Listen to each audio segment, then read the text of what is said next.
Our programs offer many languages. Please visit suprememastertv.com/schedule. Supreme Master Ching Hai's lectures are not a complete meditation instruction. Please do not try alone. For free of charge guidance, please visit godsdirectcontact.org or contact any of our centers near you.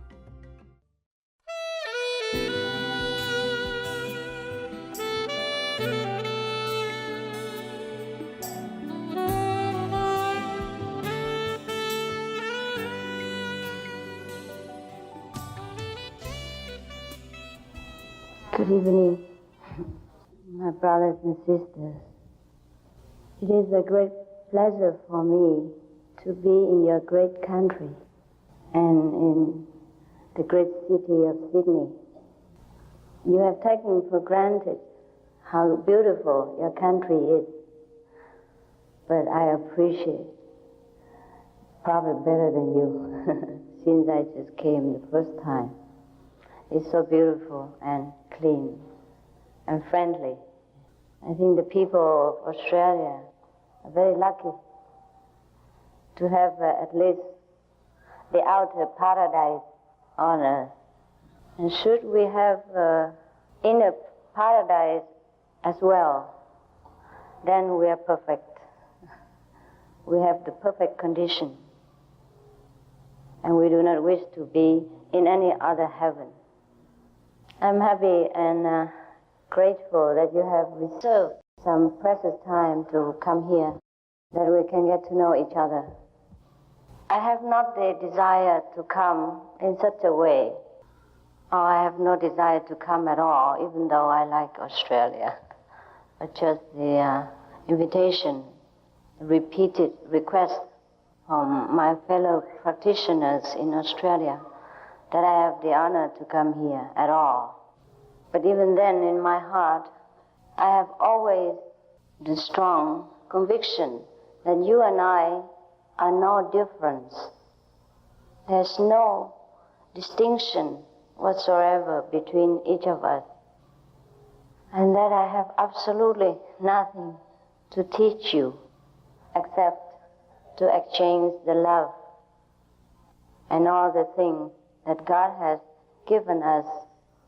But since some of our fellow practitioners in Australia were so loving and so earnest in their request of my presence, that I have been brought here, perhaps by the love of the disciples, so-called disciples, and by the will of God, that I may get to know your country, that we might link with each other, at least through my humble presence. Maybe that is the only purpose that I should be here. But then, wherever I am invited to go, there will be always people who, perhaps humble in their attitude, or perhaps have forgotten their origin. That is their own kingdom of God, their own wisdom. And therefore, there will be always questions about how to seek the Buddha or God or the Christ power within themselves. And therefore it seems that my purpose of coming to some places is to share with the people in that native land some of my collected knowledge about how to return to our own wisdom or the supreme power within ourselves. Many times I was asked, why the title of the Supreme Master? Am I so arrogant to call myself the Supreme Master? I said, no, it's the name of my father. Just like you are Mr. Smith, and so your daughter is also Miss Smith. And it's also the name of our father, your father. And so you can also call yourself the Supreme. I actually forgot all about it, but just people keep reminding me. Now, in this world, we have found a lot of suffering as well as happiness. And most of the people would like to know why there is suffering and how to find happiness. The question to me is not to eliminate so much of the suffering and not to gain more happiness, but to gain the supreme power through which we see happiness and suffering as just a stage play. And then we will see things in life just as we see the movie. We may have a little emotion through the characters in the movies, but we will not be overwhelmed by this emotion and get drowned in this emotion. So therefore, the difference between a so-called enlightened person and a so-called non-enlightened person is the strength, is the outlook for the different phenomena in this world, as well as the world beyond. When we say the world beyond, it is actually not correct, because there is no word beyond. Every word is within us. And when we say within, it's also not correct, because there is no outside and no inside. But because of our human language, we have to express it somehow, the inner feeling or the inner intuitive understanding. Actually, there is a very strange feeling after enlightenment, because you feel that everyone is all right the way they are. And you know that everyone has this supreme power within themselves, or the Buddha nature within themselves. And why don't they know it? And therefore identify themselves with the suffering within and without. But because of that, many of people of the world like to seek enlightenment so that they know. After enlightenment, you were just the same as before, but there's only one difference, is that you accept everything that comes to you, and everything is given to you is holy, and everyone else is holy. Even though maybe in the course of teaching or guiding, the enlightened person might point out some direction that perhaps is useful for the true seekers after the kingdom of God. Therefore, we have heard of perhaps vegetarian diet, or the 10 precepts in the Bible, the 5 precepts of the Buddhists, etc. These are the helping factors for the spiritual seeker, so that he or she may achieve the quicker result and the safest way to attain the so-called liberation. If we had known that we are already liberated, perhaps these things are not absolutely necessary. But because most of us do not know that we are liberated, therefore we need some tools like meditation practice, vegetarian diet, and ethical precepts. Sometimes people give bargaining, saying, well, I want the initiation, but no precept and no vegetarian. Is that all right? I said to him, it is all right, as long as you want to play the football with other people, but bring along the tennis ball or tennis equipment. And then you would not be playing football at all. Then the game is spoiled, and you yourself will not be enjoying the football game, but just being in a messy condition. There is such thing as enlightenment, as long as we are still in the ignorant state of mind. That means we do not know that we are enlightened. Then we need enlightenment. What for enlightenment? So long as we still want to seek peace and happiness within ourselves and to grant this happiness to other people, we need enlightenment. Should we think this world is perfect the way it is, and we still continue to go on without caring whether we will be here next, will be reborn again as what or not, and of course we do not need. If we still care for the welfare of the world and peace in this earth, of course we need enlightenment.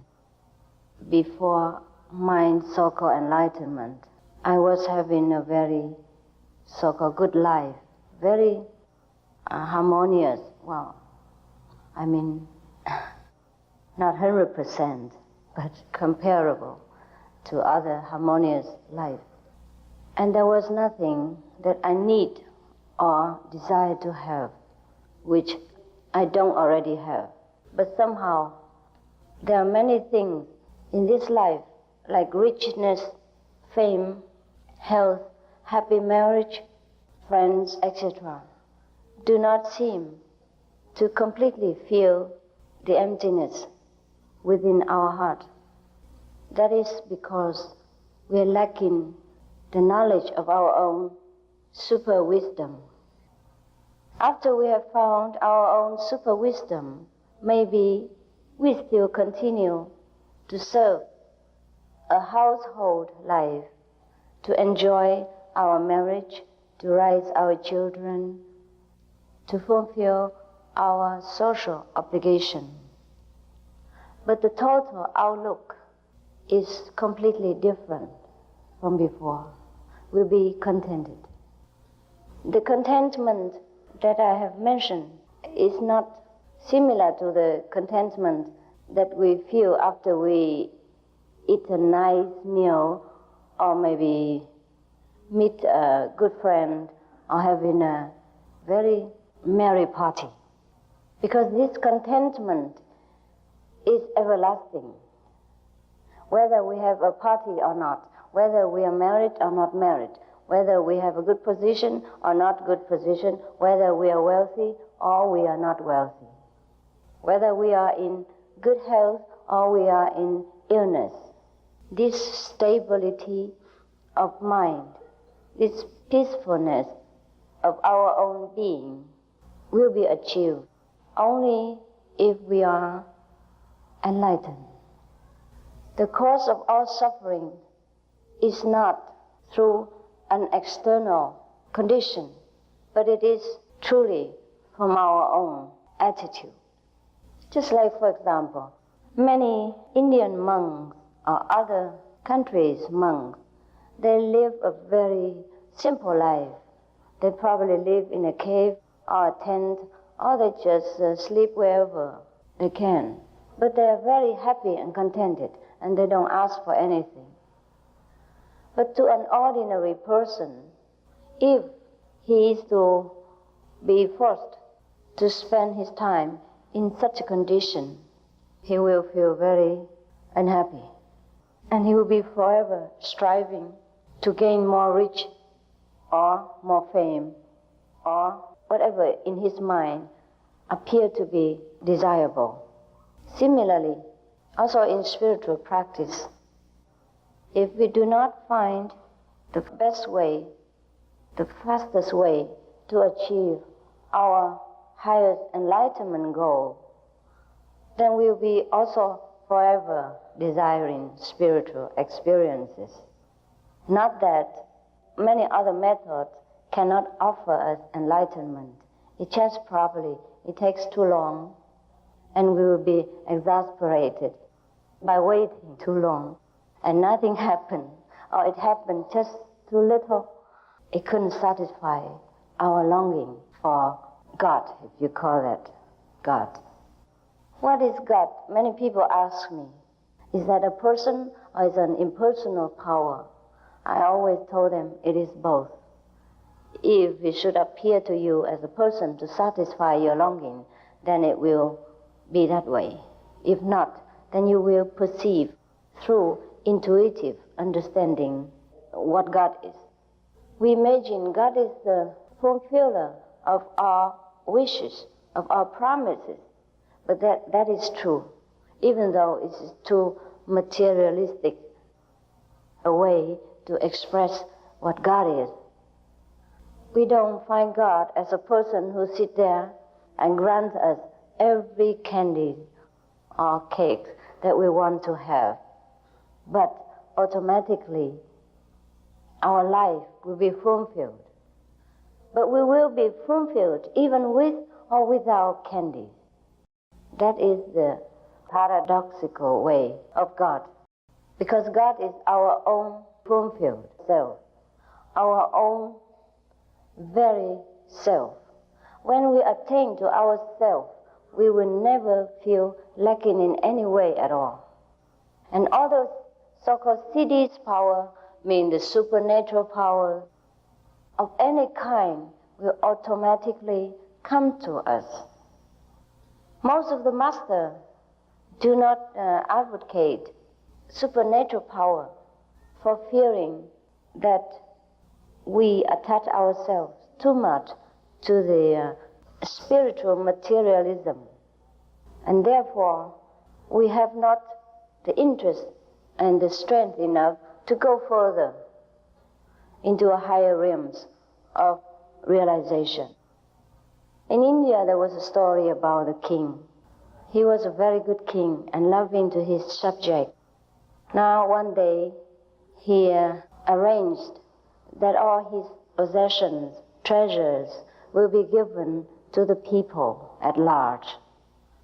Whoever needs anything can just come and satisfy him or herself at the exhibition without any condition at all. Because he has no children and no family ties, so he loved his people as his own. Everyone came and picked something of his heart's desire. But there was one girl. She came and goes straight to the back of the, probably the room or the place where the king exhibited all his possession, and put her hand on his shoulders and asked, "Are you also available?" And the king was surprised. Say, why? Didn't you like any of the things that I have laid outside? So the girl said, no, I only like you.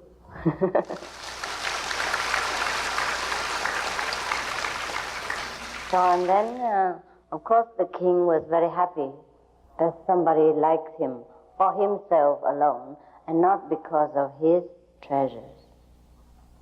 Of course, then the king availed to her, and then they got married, something like that. Live happily ever after, as we should be. And you know what happened? The girl did not want anything, but the whole nation belonged to her, including all these subjects and all these objects. Therefore, in our path, we also do not advocate the miracle power. Doesn't mean we don't have. After the great enlightenment, or even small enlightenment, we have all the powers that we want. But then we will have so much that we don't even know how much power we have.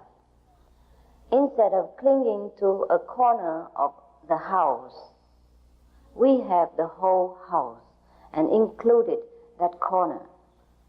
Some people, before coming to learn this immediate enlightenment method of the heavenly light and sound, they have also tried to practice in many other meditational ways. And they have also achieved probably somewhat of the CD's power, or the power of seeing very far away, or hearing something which is not in the vicinity. For example, I sit here and I can see what happened in London, or I can hear what happened in Paris. Yes, this is so-called CD powers. Or probably we can read the other people's minds, see what he's thinking about us. Yeah. Wow, this is probably good for the spy, for the people who are doing 007 or something like that. But then after they have become initiated into our path, and somehow they lost these powers.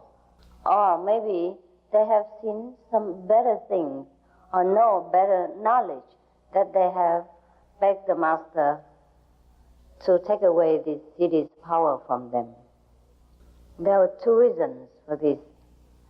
First, probably they've gone too high, higher than the city power level. So they have overlooked the previous miracle that they have possessed.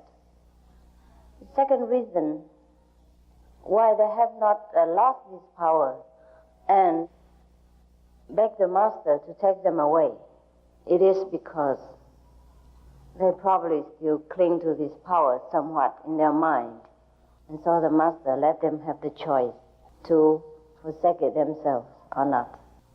Because after you have gone into a little bit further region of consciousness, a higher level of being, then you will feel that these cities, so-called power, are more hindrance than help to our spiritual progress.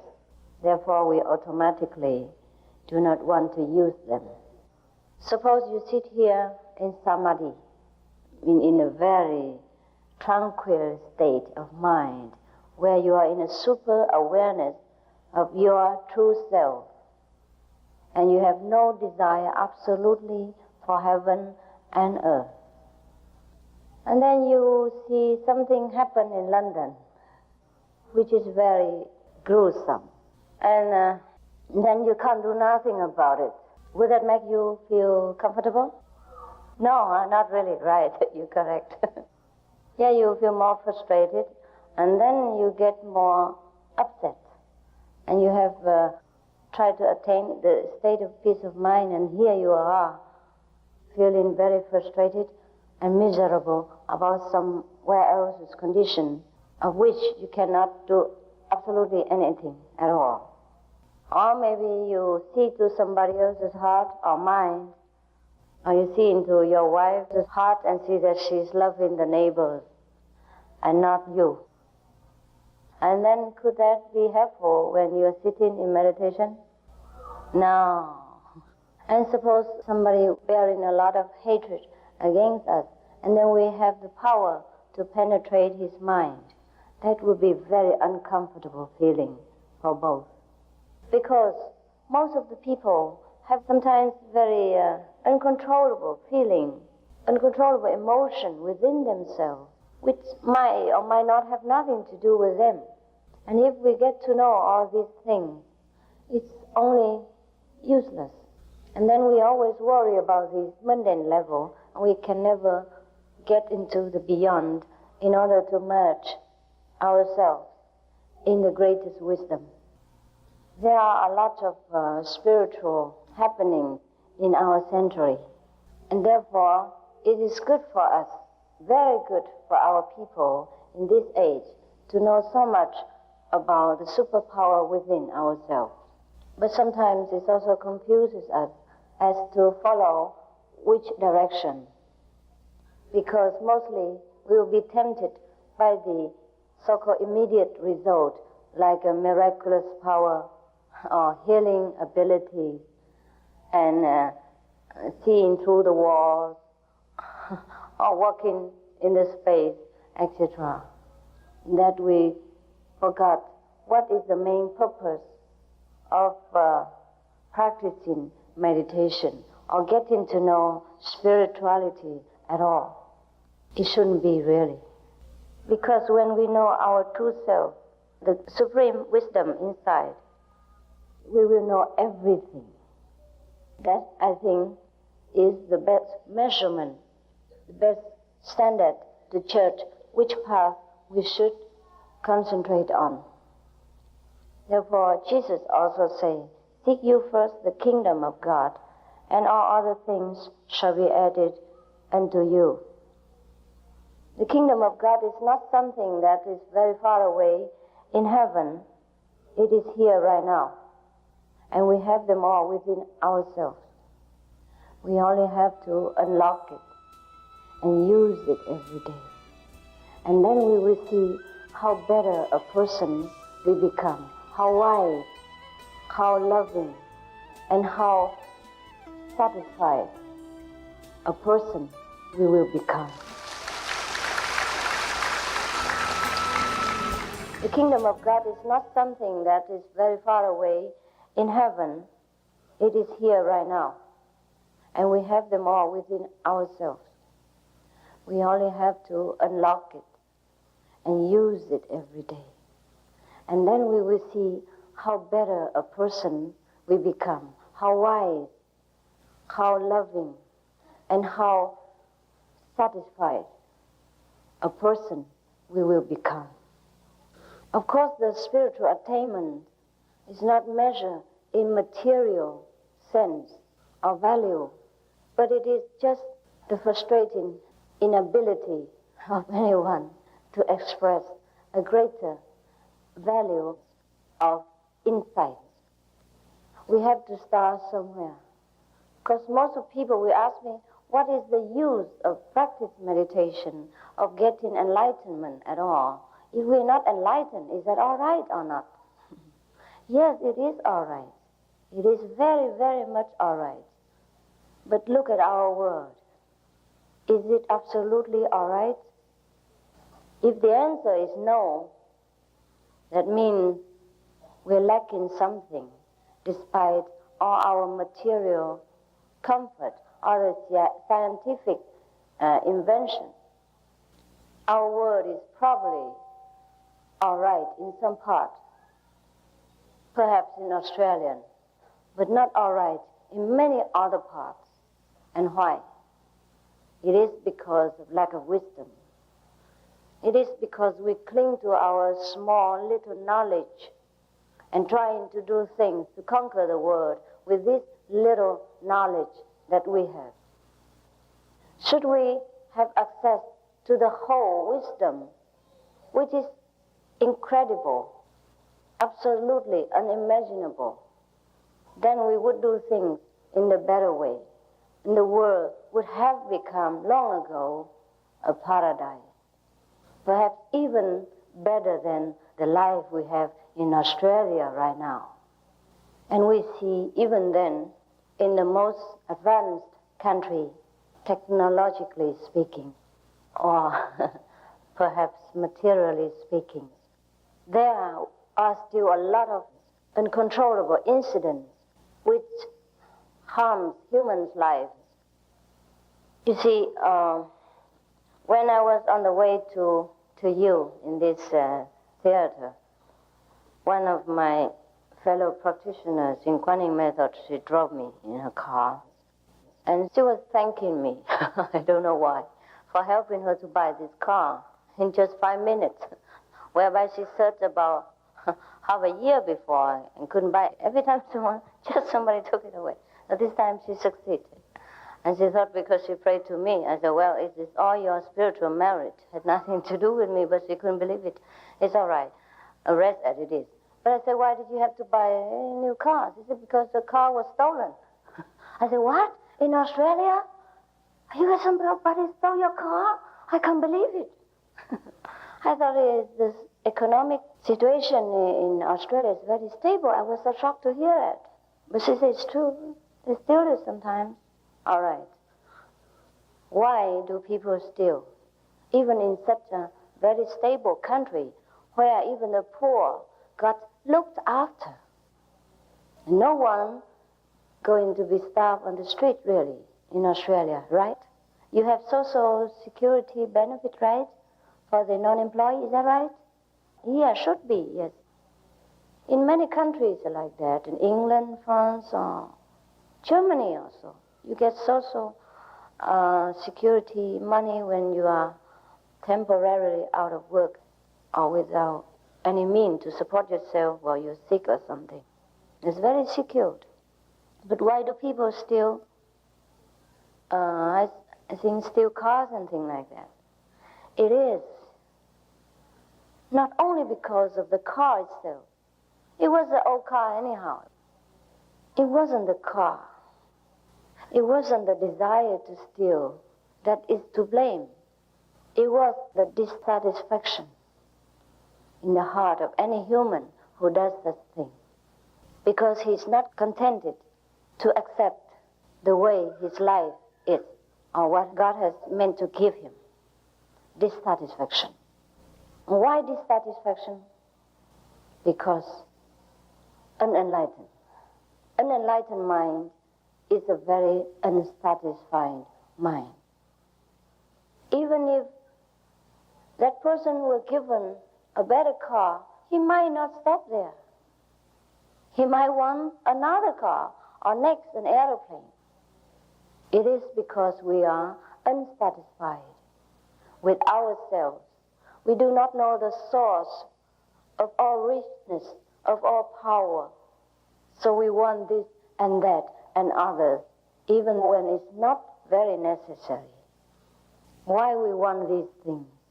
It is because we have been in glory, in freedom, in richness before, in heaven, before we descended into this lowly stage of thinking that we are just a human being, that we have no power, that we don't know anything, that it is very difficult to attain heaven. But I can assure you that even then, even now, we still can attain heaven. And very quickly, fast, and right here, right where we live. We don't need to go to Himalaya, even though I did. But it was not necessary for anyone to do that. I was probably destined to do so. You see, many people have different ideas about asceticism. They think if we forsake the whole world and family and go into a cave and meditate in the Himalaya, then they will attain freedom. It's not true. It's not true. I did that just because God wanted me to do that, so that I can tell you that it's not necessary to do that. Otherwise, you would not believe me. Probably you say, oh, you can't do it yourself. You're afraid of the Himalaya cold, therefore you tell us not to go because you yourself can't do it. You don't have any experience. But I had this experience in order to tell you that it was absolutely not necessary. No one needs to do anything at all. We can just stay right where we are and do what we do now and attain our greatness inside. And then we will still live on earth, but we live in heaven at the same time.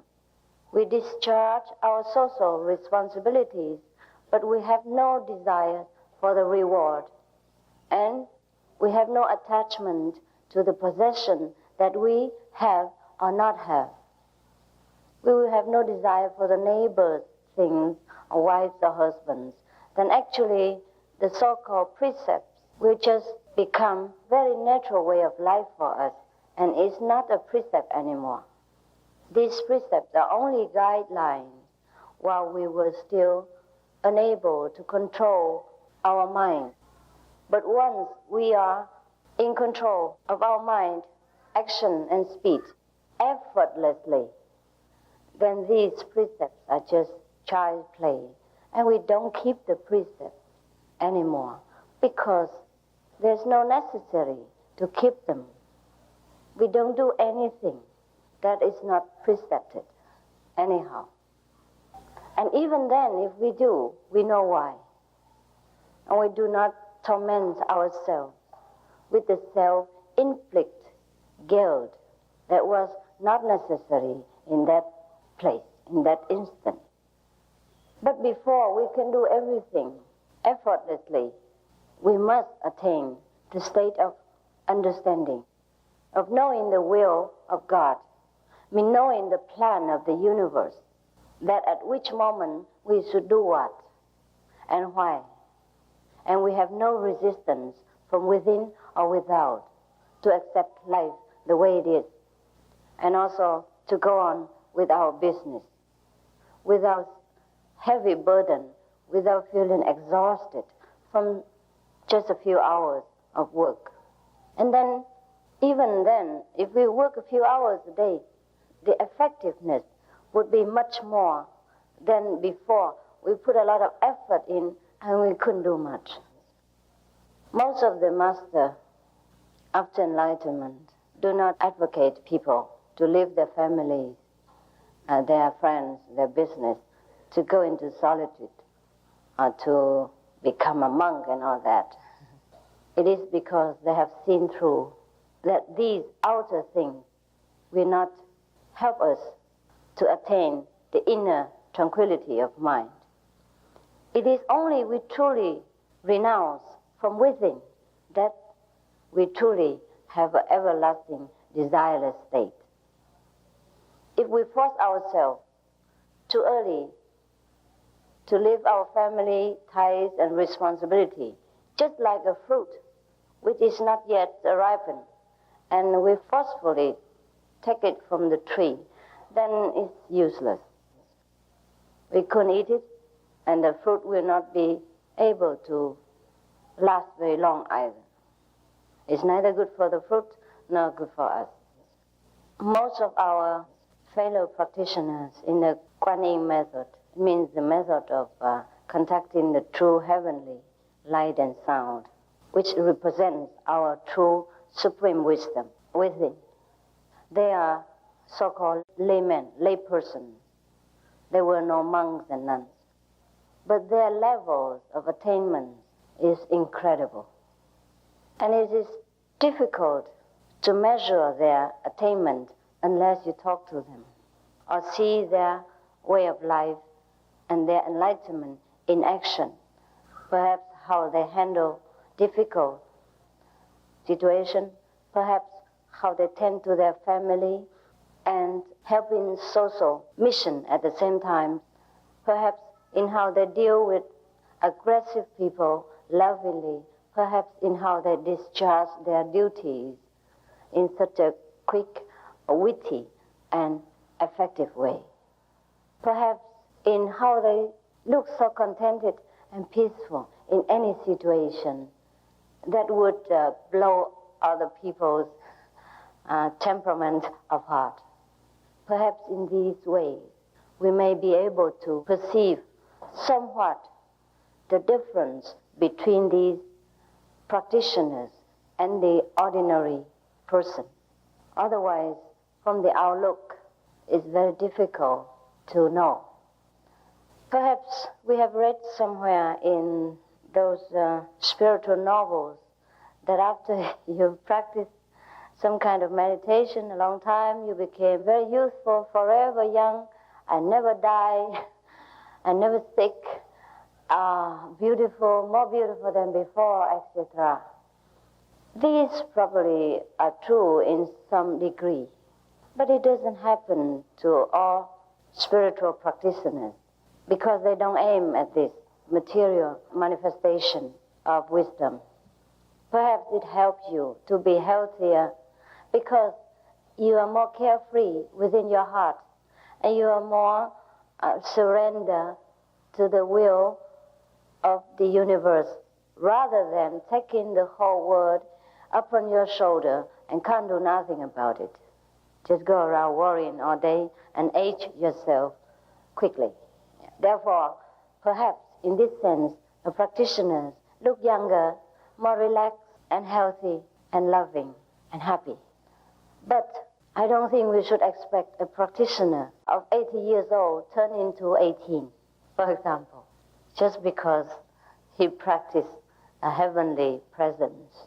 But the people who eat vegetarian, who practice the Kuan Yin method, do truly look better. Some look even immediately better after the initiation, that even I myself was sometimes very surprised. I am not surprised in the sense that I don't expect this to happen, but I'm surprised that that person looks so different, that much more different than expected, and so quickly. All this because our wisdom, our supreme power, is starting to work and to correct whatever the misconstruction within our body, within our mental, or within our speech. Therefore, our appearance truly do look different. But it is not very important.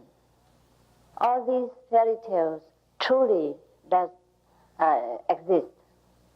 For example, before we hear that certain such person in his dream or in his difficulty, a fairy goddess or mother guardian will come and help him out and things like that. All these things happen right now in this century even. And all the spiritual healing powers and all kind of incredible supernatural power do truly exist if we practice the kingdom of God, the supreme wisdom, which is our birthright and is always there for us to achieve. If we do not practice this, if we do not find a way to recognize our greatest inheritance, no one will say anything to us. Absolutely no one has the right to say anything. It's only us, we, who suffer the loss. That we have a great treasure, we don't use it. And we suffer so much, or we have some happiness, but only very partial, very short-lived. And sometimes it is the cause of the next sorrow of tomorrow.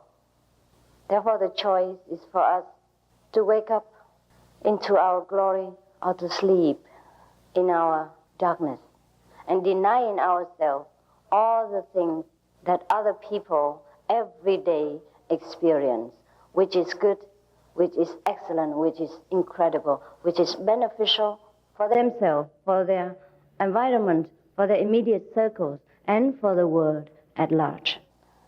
If we do not get enlightenment, we do not know our supreme power, we deny ourselves the greatest privilege that even angels envy, even small gods in lower heavenly regions are jealous of. And that is a pity. We are the only one to be blamed. And so, since I am here already, due to my fellow practitioners' kindness and invitation, I am willing to share with you the way to regain your greatness, to experience your true self, to have all your wishes fulfilled, and to live a more worthy life. Even though we all will die, so-called die later, or our body will decay, but at least while we are on this earth, we will live a heroic life, a strong, spiritual, and we are the tower for other people to look up to and to inspire other people to rely upon their own strength with this insight, which is incredible, which I have no true words to explain. I thank you for your attention, and maybe if you like to tell me something or ask some question, you're welcome.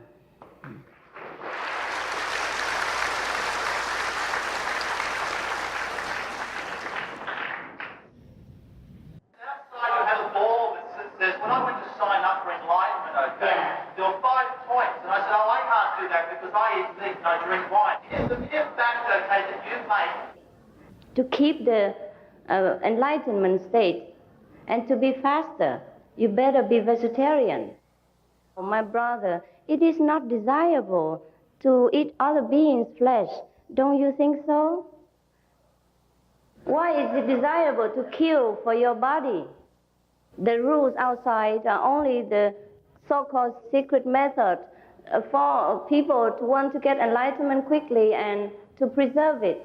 Just if you want to follow this path, it is best for you to follow completely and wholeheartedly if you are to expect the best result of it.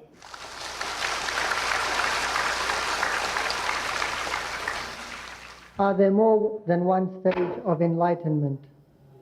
Yes, more, yes. How does one know he or she has been enlightened? How does one not know?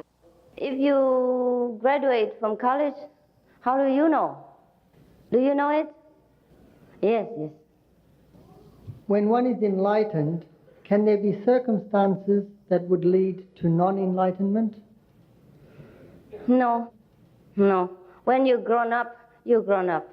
You can grow back to the infant state. You might stop or retard, but you will not grow back to the infant hate again. Can you tell us of love? No. I can't. Why? Because these things are not to be told in language. Suppose you love your wife. How can you describe that love? You can only know it between each other. To the outsider, it means nothing. Doesn't matter how you explain it. With respect, we would like you to explain about reincarnation. Reincarnation is supposed to be for some so-called non-enlightened state of mind which seek to fulfill the pleasures, the desires which that person has not completely fulfilled during his stage of certain kind of being. For example, if we are so much in love with someone in this lifetime, and then for some reason the love is not fulfilled or not substituted in another way, then after both persons die, he will probably be reincarnated again and search for that old love which you have cared so much about. I have no question, but I only ask that you take my love. Thank you. Thank you.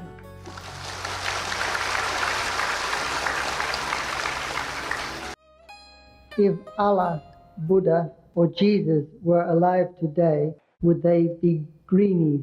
Greenie is someone who is environmentally conscious. Understand. Yeah, that is the new party which protect the environment, right? Partially, perhaps, yes.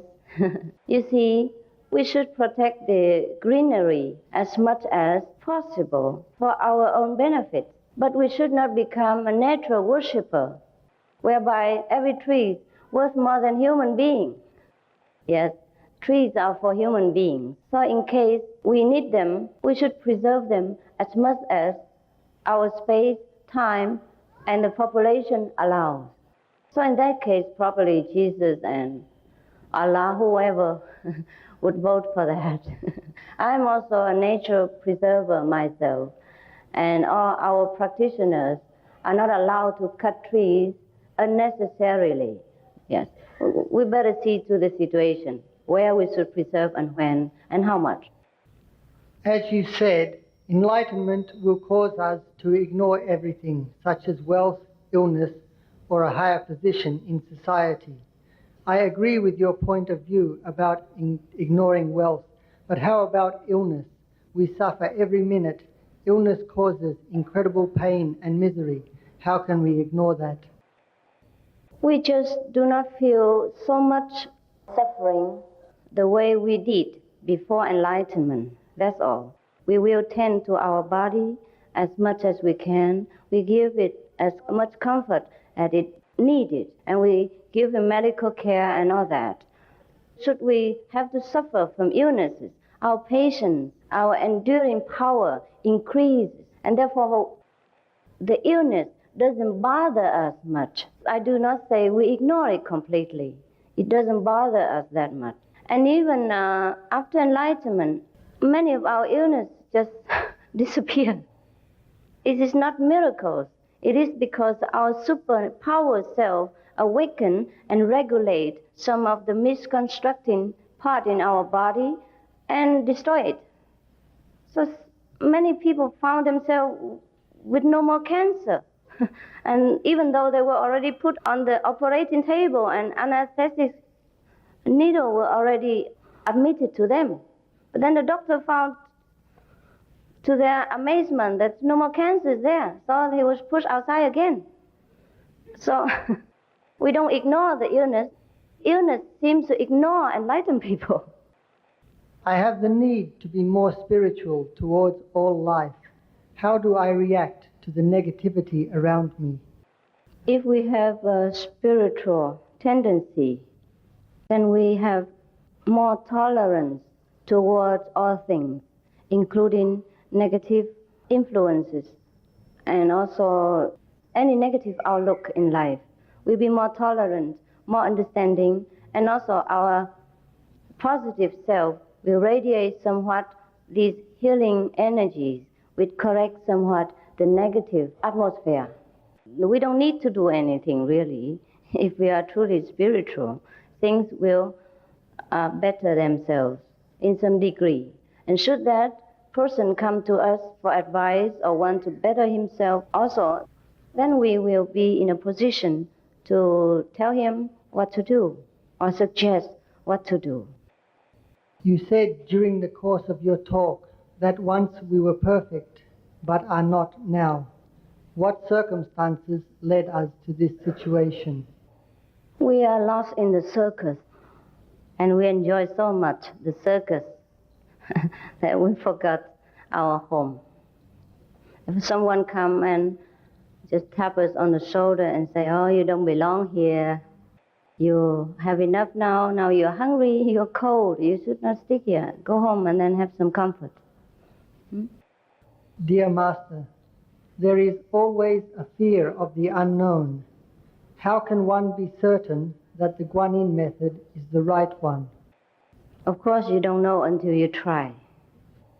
But as you see from our outlining principles, you can see that even if Guanyin method doesn't do you any good or you're not certain of the benefit of Guanyin method, one thing you can be certain that it will do you no harm. No harm if you eat vegetarian diet, at least you're healthy. If you don't believe in any spiritual compassion at all, it's proved scientifically that vegetarian diet is healthy for you. Okay, so one standpoint. And the so-called 5 precepts are to protect you from the uneasiness of mind. You should have only a very loving and one-pointed relationship. You do not take what doesn't belong to you, and you do not gambling, which cause misery to yourself and others and your family. You do not take alcohol and to make your mind, your vision blurred, and you do not take drugs. It's no good for you.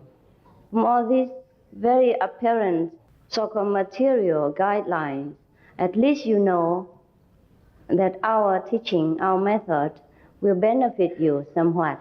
And from then you start, and you get to know better. And at least we offer you somewhat immediate proof of enlightenment. And at least we don't cash any money for it, before, between, and after. And you have no condition, no binding whatsoever. Suppose even afterward you don't want us, we also don't do anything to you. So in any way, you don't lose anything, you will only gain. And that is the symbolic thing I can tell you. But moreover, you must use your intuitive wisdom to ascertain which path to follow. Doesn't matter what I say, you have to know it. And pray to your inner self, to God, to Jesus, to Allah, to Buddha, whoever, to help you to decide. And if you see a stronger pull to come to us, then you know it is for you. Should you not feel it, or you feel stronger pull into the world, all right, then you're not yet ready. It's very simple. Are you connected with the Great White Brotherhood? The White Brotherhood originally denoted those who are highly advanced beings. Of course, probably in that sense, then I also belong there. But we belong to the Almighty, belong to ourselves. That is the surest. That's the only certain answer I can give you. We belong to a group of making you yourself better, making you become a master. Your students seem to worship you a lot and consider you like a god, a supreme being. Do you have any comments on their worshipping attitude towards you? I have no comment. They do what they want. They're free to worship or not worship me. I don't advocate worshiping myself or me or anyone at all. I always told them that the greatness is yours. whatever miracles you have, whatever things that occur to you, it is because you are on spiritual path, because you practice yourself, because your own great wisdom is awakened and help you. If they worship me or not worship me, make no effect on me. But I can't stop people. I can't stop them. I can't go to each one of them and repeat the same thing all the time. I can only give a general guideline, but they, just the way they are. People are like that. But they will grow out of it. Don't worry. But that's good for them. It's good for them. They are one-pointed. I do them no harm. And if they remember me, it's better than they remember the devil. What do you think of sex? If you condemn sex, then you must condemn mud. But do not forget, a lotus flower comes out of mud. You repeat what somebody else is saying. If it's from you, I still accept it. But you repeat it from another so-called master. Is that right? I never condemn sect, do I? Did I in any lecture or in my lecture condemn sect? So, I guess you want to air your view. But it's not your view, it's somebody else's view. So it's better you get enlightened yourself and have your comments on sex.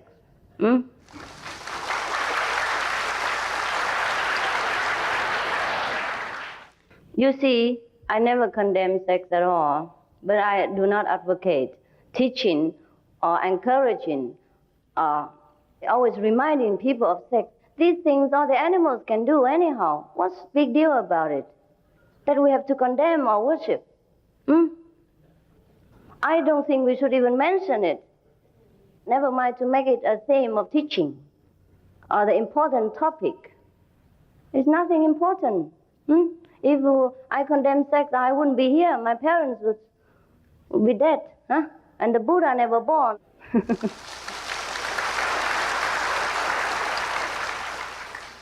How do you learn to love yourself?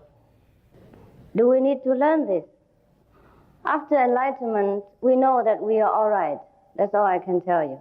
It's all right, the way I am. I don't know if I love myself or not. I just know I'm all right. I'm okay.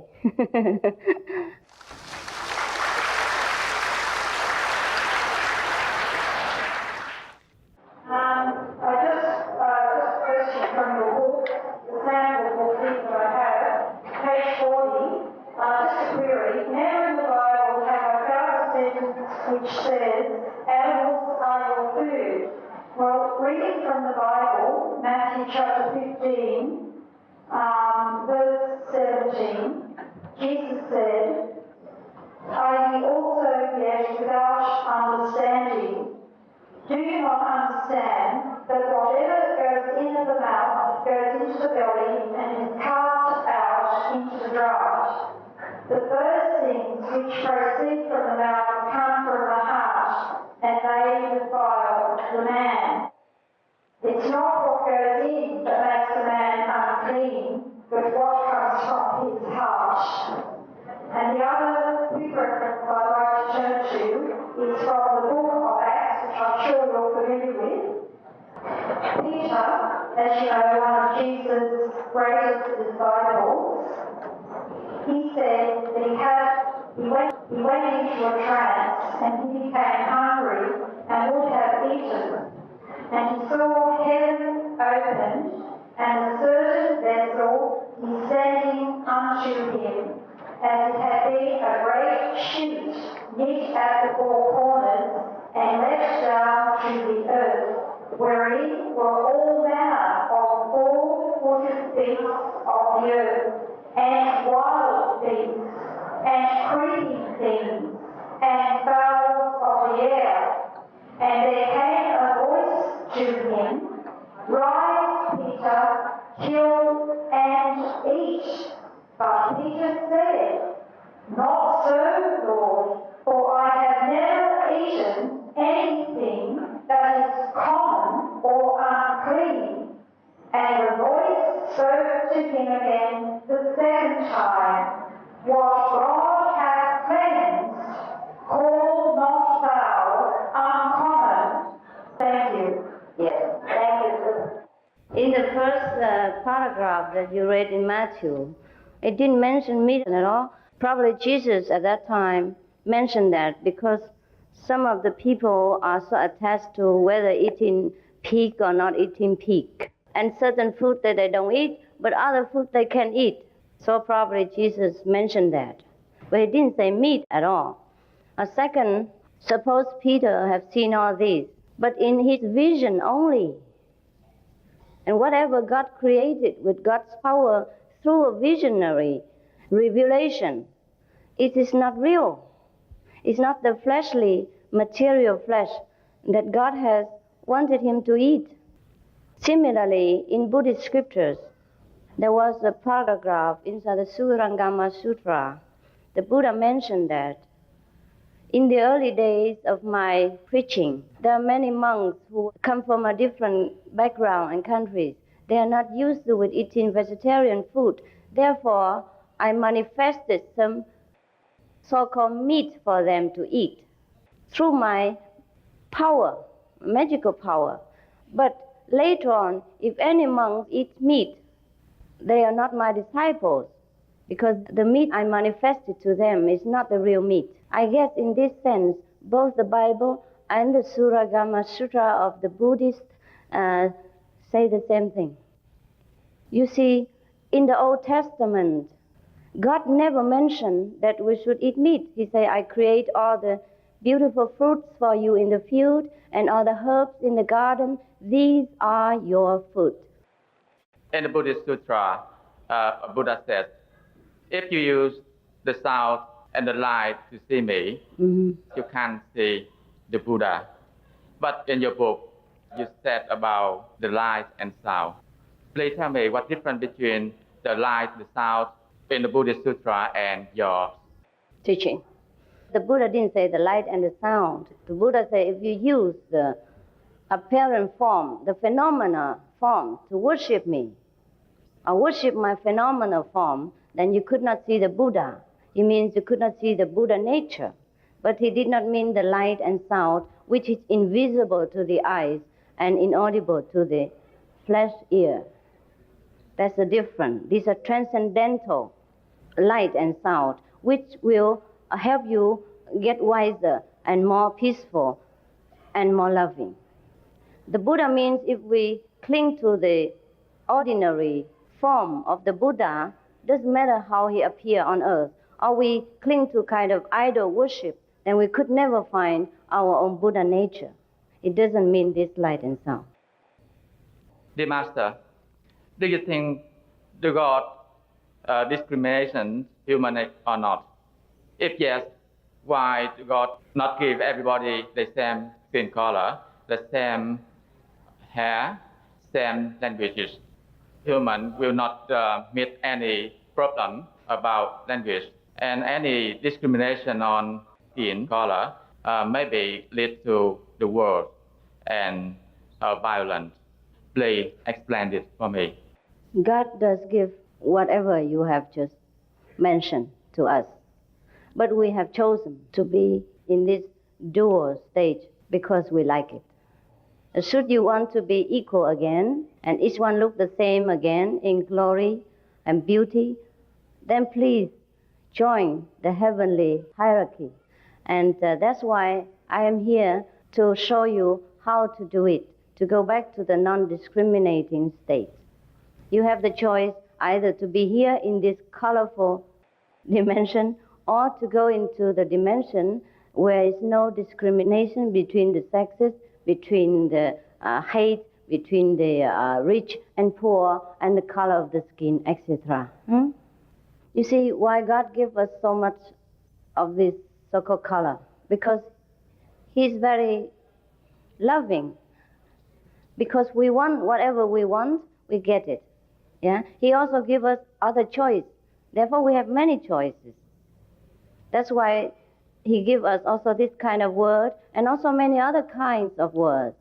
Like Jesus mentioned, in my Father's house, there are many mansions. So if you don't like this word the way it is, it's all right. You come to the other word, and we know the way. We can guide you. Okay.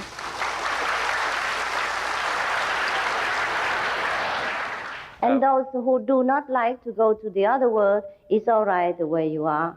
You stay here and do what you want. Therefore, we don't force people to follow us at all. We just offer the opportunity for those just like you who want to go into that kind of dimension.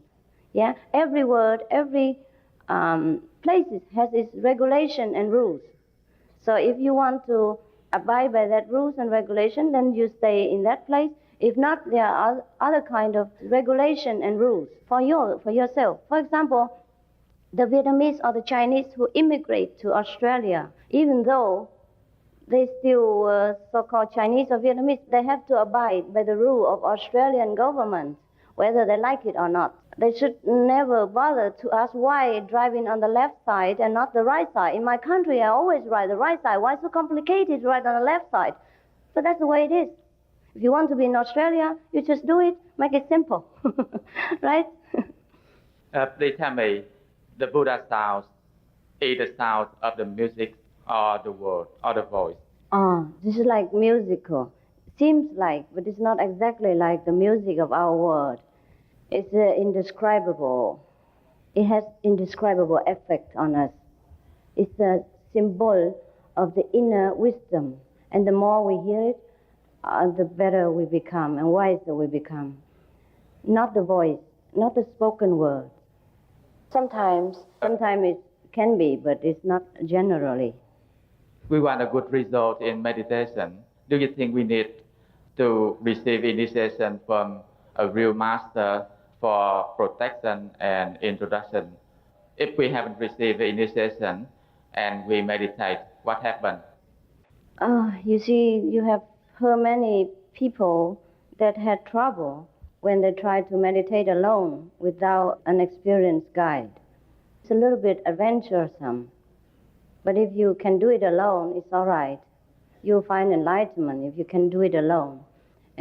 Just that in the general, it's better to have a teacher, just like you learn English with a teacher, or you learn playing Kung Fu with a teacher. It's safer, quicker, and save a lot of time, and also save you a lot of unnecessary mistakes and downfall.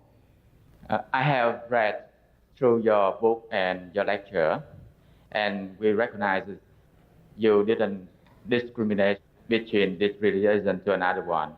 You always get some of the word from teachers, from Buddha and another real master. Can you tell me your religion you are using now is make a good relation between some of religion or not?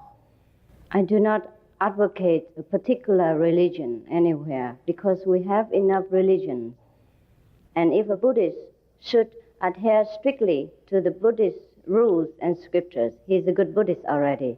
If a Christian truly live according to the commandments, then he's a good Christian already. So I have no intention and also not necessary for me to advocate that you should follow Christian or Buddhist. We have enough churches and temples who teach people to be Buddhist or Catholic or Christian. But we help the Buddhists to get in touch with the Buddha nature, help the Christian to know the kingdom of God, should they desire to know.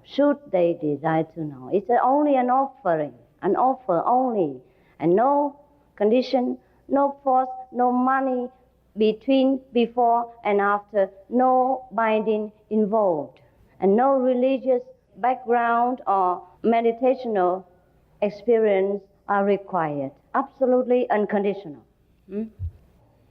If I belong to one religion, such as a Buddhist or Catholic, today I want to receive initiation from you. Do I need to leave my religion? No, you don't need to leave your religion. I told you already. You can go to the church every Sunday or every day. I just teach you how to talk to God directly in your church, if you wish to. Dear Master, I don't believe any religion, but I have done a good job to everybody, and I try to make our neighbor happy, also to my father too. So if we die, can we go to the heaven? Sure you can. Sure you can. this kind of person or the religions teach us to be. Surely you'll be in heaven. But how long it lasts, I cannot assure you. Because your merit is also limited. Because if you're good to one father, maybe in 70 years, then maybe you have 70 years of heaven. And later on, probably we have to go back again and do other merits. But if we are truly enlightened and get direct contact with God while here, then we can ask for anything. And then we don't have to go back again if we don't desire to go back.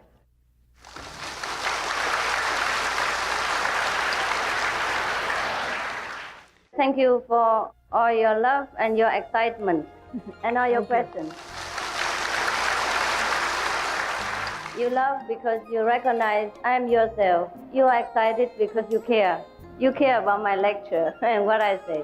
Thank you both. Yeah, I see you around.